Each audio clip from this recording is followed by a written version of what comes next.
I just transferred my Jio eSIM from my iPhone 12 mini to my iPhone 11 Pro Max in just a couple of minutes, that too in the comfort of my home. You can too do the same without even going to the Jio store. Watch the video till the end and follow the process step by step. Hello guys, I am TechNutso. Let's get started. Start by getting your both iPhones side by side. You need to get eID and IMEI2 of the iPhone on which you want to transfer the eSIM. Note it down on paper, or in my case, as both iPhones are signed into the same Apple ID, I can just copy and paste the eID and IMEI from one iPhone to the other. Now open messages on the iPhone from which you want to transfer the eSIM. Compose a new message to 199, get eSIM, eID space, IMEI2 and send. Make sure there are no spaces between the IMEI digits. You will now receive a message from Jio asking for your consent on message as well as an automated call. Type 1 and send on 199 to confirm.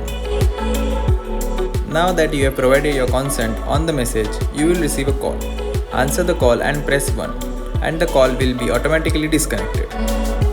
eSIM transfer is usually completed in 2 hours. A setup cellular pop-up will appear in the settings of the main iPhone. Activate eSIM through that. You can also do the setup after your eSIM on the old iPhone is out of network.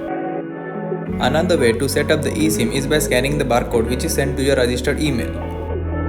2 hours later. Keep an eye on the old iPhone as when the Jio eSIM on it loses network, restart the other iPhone. And bam! You have successfully transferred the Jio eSIM from one iPhone to the other. The setup process through the pop-up failed on my screen, but after 2 hours when I put on and off the airplane mode, the eSIM got activated. If you are new to the channel, please do the 2 taps, that is like and subscribe for more tech content. Note, your SMS services will be blocked for 24 hours. It is a protocol to avoid fraud. Watch my latest video of the iPhone 12 mini by clicking here. So here and my video, drop your queries in the comments below and the relevant ones will be answered. See you guys in the next one. TechNutso signing off.